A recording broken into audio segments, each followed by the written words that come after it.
जय श्री जगन्नाथ। मित्रों, रथों के राजा, भक्तों के प्यारे, जग के नाथ को शत शत नमन। आज मैं आपको भगवान जगन्नाथ की दो दिव्य कथाएं सुनाऊंगी। इन दो दिव्य कथाओं में हम जानेंगे उस रहस्य को, उस चमत्कार को, जिसे सुनने मात्र से भक्तों की आत्मा भगवान के प्रेम में डूब जाती है। कौन है ये विशाल नेत्रों वाले काले कृष्ण वर्ण के देव? क्यों इनका स्वरूप और मंदिर अन्य सभी देवताओं से अलग है? और क्यों हर साल लाखों श्रद्धालु पुरी की रथ यात्रा में इनकी एक झलक पाने के लिए आतुर रहते हैं? ये कोई साधारण कथा नहीं है, ये उस ईश्वर की कथा है जो अधूरे शरीर में भी पूर्ण है। तो आइए हम प्रवेश करते हैं इस आध्यात्मिक रहस्य में भगवान जगन्नाथ की अद्भुत उत्पत्ति कथा। पुराने समय की बात है। भारतवर्ष के एक महान धर्मात्मा राजा थे, राजा इंद्रद्युम्न। वे भगवान विष्णु के अनन्य भक्त थे। एक रात उन्हें स्वप्न आया। उन्होंने देखा कि समुद्र के तट पर एक दिव्य लकड़ी का टुकड़ा बहकर आ रहा है। उस लकड़ी में स्वयं भगवान विष्णु का निवास है। स्वप्न से जागते ही राजा ने निश्चय कर लिया, मैं ऐसा मंदिर बनाऊंगा जिसमें स्वयं श्री हरि वास करेंगे। उन्होंने पूरे राज्य में घोषणा करवाई और उसी दिव्य काष्ठ की खोज में लोगों को भेजा। कई दिनों की खोज के बाद पुरी के समुद्र तट पर वो लकड़ी मिली। वो साधारण लकड़ी नहीं थी, उसमें से दिव्यता की सुगंध आ रही थी। राजा ने उस लकड़ी को लाकर भव्य मंदिर निर्माण शुरू कराया। मंदिर तो बन गया, लेकिन भगवान की मूर्तियां बनाना बाकी था। तभी एक दिन एक वृद्ध ब्राह्मण राजा के पास आया। उसने कहा, मैं इन लकड़ियों से भगवान की मूर्तियां बना सकता हूँ, लेकिन एक शर्त है, जब तक मेरा कार्य पूर्ण न हो जाए कोई भी मेरे कक्ष का द्वार नहीं खोलेगा। राजा ने शर्त स्वीकार की। वो वृद्ध वास्तव में कोई और नहीं बल्कि देव शिल्पी विश्वकर्मा थे। वे मूर्ति निर्माण में लग गए और कई दिन तक उनके कमरे से लकड़ी पर काम करने की आवाज आती रही। लेकिन फिर एक दिन भीतर से कोई भी आवाज आनी बंद हो गई। रानी बहुत चिंतित हुई और उन्होंने राजा से आग्रह किया कि द्वार खोलें। राजा ने शर्त का उल्लंघन करते हुए दरवाजा खोल दिया। जैसे ही द्वार खुला, विश्वकर्मा अंतर्धान हो गए। लेकिन भीतर जो दृश्य था वो चमत्कारी था।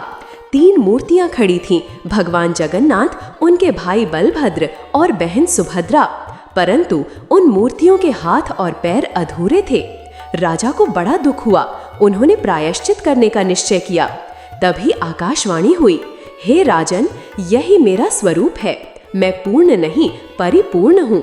मैं ऐसे ही पूजित होऊंगा। ये रूप युगों युगों तक मानवता को श्रद्धा और प्रेम का संदेश देगा। उस दिन से लेकर आज तक पुरी में भगवान जगन्नाथ की मूर्ति अधूरी है, लेकिन भक्तों के लिए वे सबसे पूर्ण देवता हैं। उनके चरणों में जो जाता है वो खाली नहीं लौटता। पुरी का रथ यात्रा उत्सव हो या उनका महाप्रसाद, हर एक चीज में चमत्कार और रहस्य समाया हुआ है। आज भी जब भगवान की रथ यात्रा होती है तो करोड़ों श्रद्धालु पुरी पहुंचते हैं, केवल उनकी एक झलक पाने के लिए। कहा जाता है, जब रथ खींचा जाता है तो सिर्फ भक्त नहीं, स्वयं भगवान भी अपने भक्तों को खींचते हैं। उनका प्रेम ऐसा ही है, बिना शर्त, निरंतर और सच्चा। तो भक्तों, ये थी भगवान जगन्नाथ की वो अद्भुत कथा जो केवल श्रद्धा से समझी जा सकती है। यदि कभी जीवन में अंधकार महसूस हो तो बस एक बार सच्चे हृदय से पुकारिए, जय श्री जगन्नाथ। अब हम आपको दूसरी कहानी सुनाने जा रहे हैं। ये कहानी है एक ऐसे बालक की जो गरीब था, लेकिन उसकी श्रद्धा अमीरों से कहीं ज्यादा थी। ना उसके पास रथ था, ना घोड़े, ना कोई पहचान थी, ना ही पहुंच। लेकिन उसके पास था सिर्फ एक चीज, भक्ति। और उसी भक्ति ने भगवान जगन्नाथ के विशाल रथ को रोक दिया। ये कहानी सिर्फ सुनने की नहीं है, महसूस करने की है।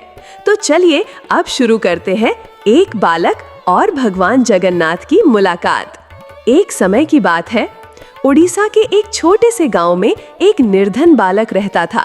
नाम था माधव। उसके पास ना अच्छे कपड़े थे, ना खाने को भरपेट अन्न, लेकिन उसके पास था तो बस भगवान जगन्नाथ के प्रति अनन्य प्रेम।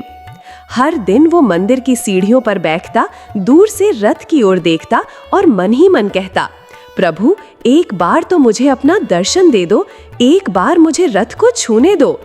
गांव वाले हंसते, कहते, अरे माधव तू गरीब है, तुझे रथ यात्रा में कौन आने देगा। पर वो बालक हंसता और कहता, जब जगन्नाथ बुलाएंगे तो कोई रोक नहीं पाएगा। रथ यात्रा का दिन आया। पुरी में भीड़ थी। राजा, मंत्री, सैनिक सब व्यवस्था में लगे थे। माधव चुपचाप भीड़ में घुस गया, लेकिन सिक्योरिटी ने उसे रोक दिया। उसकी आंखों में आंसू आ गए। वो मंदिर की दीवार से लगकर बैठ गया और बोला, हे प्रभु, क्या मैं इतना अपवित्र हूँ कि आपका रथ भी ना छू सकूं? और तभी अचानक आकाश में बादल छा गए, तेज आंधी चलने लगी और रथ जहां था वहीं अचानक चक्के जाम हो गए।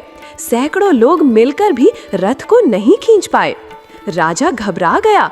पुजारी बोले, ये कोई संकेत है, प्रभु कुछ कहना चाहते हैं। फिर एक संत ने कहा, कहीं कोई सच्चा भक्त तो नहीं जिसे ये रथ इंतजार कर रहा हो। राजा ने घोषणा करवाई, अगर कोई भक्त रथ के पास आना चाहता है, आ जाए। और भीड़ में से आगे बढ़ा वो छोटा बालक माधव। लोग हंसने लगे, अरे ये क्या खींचेगा रथ। पर जैसे ही माधव ने रथ की रस्सी को छुआ, रथ अपने आप चल पड़ा और लाखों लोग मंत्र मुग्ध होकर जयकारा करने लगे, जय श्री जगन्नाथ। राजा ने माधव को गले लगाया और कहा, प्रभु तुझे चुना है, तू छोटा नहीं सच्चा है, तेरी भक्ति ही सबसे बड़ा वैभव है। और तभी आकाश से आवाज आई, जो सच्चे मन से मुझे पुकारता है, मैं स्वयं उसे दर्शन देने आता हूँ। इसलिए भक्तों, अगर आपके पास धन नहीं है, पद नहीं है, नाम नहीं है, पर अगर आपके पास सच्चा प्रेम है, तो भगवान स्वयं रथ छोड़कर आपके हृदय तक चले आते हैं। जय श्री जगन्नाथ। अगर आपको ये दोनों कथा पसंद आई हो तो वीडियो को लाइक करें, अपने परिवार और दोस्तों के साथ शेयर करें और चैनल को जरूर सब्सक्राइब करें। कमेंट में लिखना ना भूलें, जय श्री जगन्नाथ, कृपा करो प्रभु। फिर मिलते हैं एक नई आध्यात्मिक यात्रा में। हरि ओम। जय श्री जगन्नाथ।